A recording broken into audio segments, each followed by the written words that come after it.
What has been your impression of the two quarterbacks out there so far? Just the command of everything, right? The unselfishness of them both, right? Encouraging each other, because we talk about we're competing, but we're not competing against each other, right? It's not quarterback versus quarterback.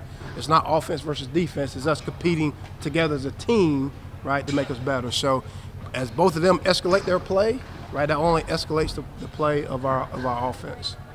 What are you expecting from Xavier Brown this Yeah. year? I haven't seen him a lot. You know, He's been injured. If I just take those snippets of him from his freshman year where he showed that explosiveness, ability to create some long plays, and then combine that with his physical development that he's had. Now, he's rusty, right? And that's what fall camp's for. But hopefully he can provide a spark for us in the run game. What have you seen from Kobe Pace so far? Yep. You talked about wanting to run maybe a little angrier. Yeah. Are you seeing some of that? You know, and I tell you, the first 2 days, not just being helmets, I think from a team standpoint, you felt a little bit more physicality even without the shoulder pads on. Today we had our shoulder pads on, and some good runs, an inside run, some good team segments, and Kobe had a couple good runs. You know, he's getting really comfortable in seeing it with his vision, and then, you know, transferring the weight room to the field. What are you seeing early on from that O-line, especially some of those young Yeah. guys in the So, you know, first of all, it's good to have all those guys back, right? You're talking about in spring ball, we didn't have Jimmy Chris, we didn't have Brian Stevens, Noah Josie, Mikael Boley. I'm missing someone, maybe. I'm sure I am. So get those guys back. Then you add in Ethan Sipe, right, and kind of see what he can do as a 300-pounder. And all those guys, they're knocking the rust off, but it's just good to have them back. And then, you know, there's a couple younger kids that are coming along. You know, Charlie Patterson's showing some flashes, things like that. So encouraged by the group, you know, as we say, stacking these days here in fall camp. What would you like to see Malachi take his game? Just eliminating, there's probably 10 to 12 plays last fall that is a little bit of a contested catch or just a focus. You know, he played a lot of reps. Hopefully we can provide some relief to him so he stays a little bit more fresh in the fourth quarter. And those plays, he can make them down the stretch for us in the fourth quarter and become a 1,000-yard receiver. Are you trying to use him any differently than you did last year? Or just... No, I mean, right now we're evaluating everything. We kind of know what we have and just kind of progressing him along with him. There's some things, obviously, we want to continue to see him improve on, like all of them, but we're getting a chance to evaluate some of these other guys as well. I know Chris isn't supposed to be a Malik clone, right? Yeah. He said, I'm Chris Tyree. Yeah, he's Chris Tyree, yeah. But the dynamic you had with the attention Malik would draw, get Malachi open, the attention Malachi. Would you have that with Chris and Malachi? Hopefully, hopefully. And then hopefully with the additions of Andre Green and Trell Harris and Sage Ennis and Tyler Neville, that we can make people defend the whole field horizontally and vertically. And that's to be determined throughout fall camp. I know Brian Stevens is going to be the center, but Yeah. with no Hartzell down, Yeah. who are you guys cross-training at center? Anyone kind of standing out for that two spot? So, you know, the young kid, he's been here for 6 months now, but Grant Ellinger is one. You know, Noah Josie's getting some cross-training, right? Ethan Sipes getting some cross-training. I mean, I think Coach Heff has about 6 or 7 guys every day pre-practice just working on snapping because, you know, obviously that's a critical position. And Ty Furnish, can't forget about Ty, a guy that's done it and done it in games for us. So, you know, just trying to build that depth, you know, in the event that, knock on wood, it doesn't happen. But if something happens to Brian Stevens, there's confidence in the next guy going in there. What do you want to see from Ty? He's been a guy who's in and out of the lineup at times. Yeah. What are you looking for? Well, what I've seen the last 3 days, that's what I want to continue to see from Ty, right? You know, this is the heaviest he's been in our time here. So his commitment to the nutrition piece, the strength and training, you know, is above 290. You know, he's playing upper 270s last year, you know, low 280s. So that commitment from him, he's playing more fundamental and technically sound. You know, Coach F's done a hell of a job with him in that regard. And Ty, you know, like all of us, right? We want to find that edge to get over the hump and become winners, right? And Ty's bought into doing that.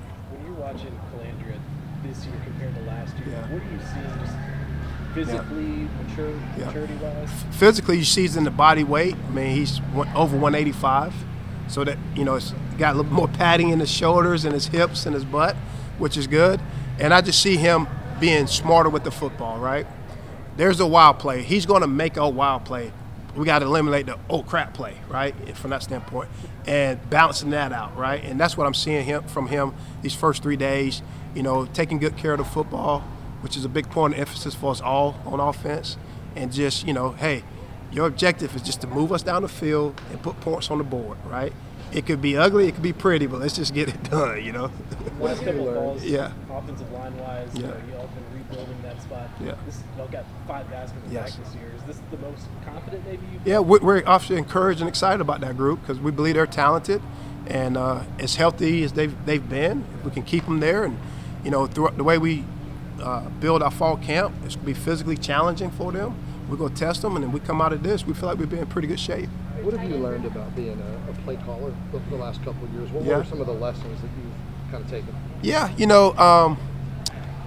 first of all, this college football, offensive production, right?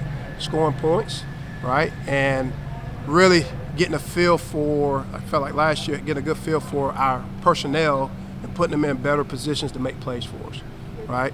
With that, and just continue to build upon that. I like the personnel we have. I love the personnel we have. I love the team that we have, and just excited to continue to kind of gel and put it together. Yeah. Do you review your play calls from a year ago? Do you like Oh self-scout? yeah, self-scout myself, very critical. There's no one more critical of myself than me, right?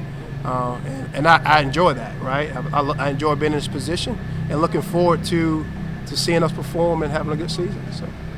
Your tight end room was not full in the spring. Yeah. You actually have bodies in Yeah. there now.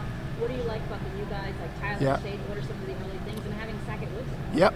First thing is just maturity, confidence, leadership in those guys, and then their talent starting to show up. Kind of what in the evaluation process of what you hope for and thought they would be. It's starting to show up with some vertical speed, athleticism. They're physical guys in the run game, and they're sponges. They're soaking information. They're doing a good job with it and going out there and competing.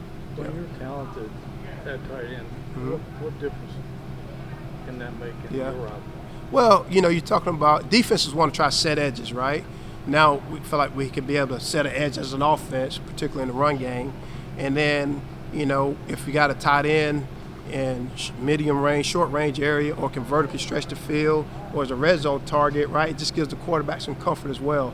I believe he's building a good rapport, both quarterbacks, with those guys. We're putting them in situations to evaluate them because, like I told all the offensive skill guys, we know we're going to play with 5 O-linemen, one quarterback and one running back. Those other 4 positions, right? It's an evaluation to see how we mix and match to make sure we have the best personnel out there to help us move the ball and score points. J.R. Wilson picked up where he left off from the Yes. spring. I know you guys were high on him. And still high on JR. He had a really good summer, really good evolving into a leader for us as a vocal guy and an example guy. So really excited about JR as well. Just bringing in those transfers you brought in, did that light up fire under him? Probably did. I know he said that back here after the season, with him and his mentor, and just be able to communicate, talk with someone outside of coaches and his family, a former player here that has established a relationship. Maybe they've encountered some of the same transitions, as coming in as early in their career, and whatever that has triggered for him to where he's just very more open and just positive and just a good kid, so excited about that. And a lot of things, how things are going for you off the field impacts how it goes for you on the field, and everything seems like it's in alignment for him, and we're getting the best version of it. Do you have any idea how many receivers in a rotation you might Have no idea right now. Yeah, no idea at all. So practice 3 with about 20-something more practices. So, yeah. Being an offensive coordinator, when you see Sanker on the other side of Yep. the line, what do you have to be aware of with that? I mean, he's a downhill physical guy, right? Get an extra hat in the box. So you got to be accounting for him. And Coach Rudd does a great job, right? We get a lot of different pictures and structures, right, to identify and block coverage-wise. And Jonas is a good communicator for the defense, with their calls and checks. And I think he's improving as a pass cover guy, too.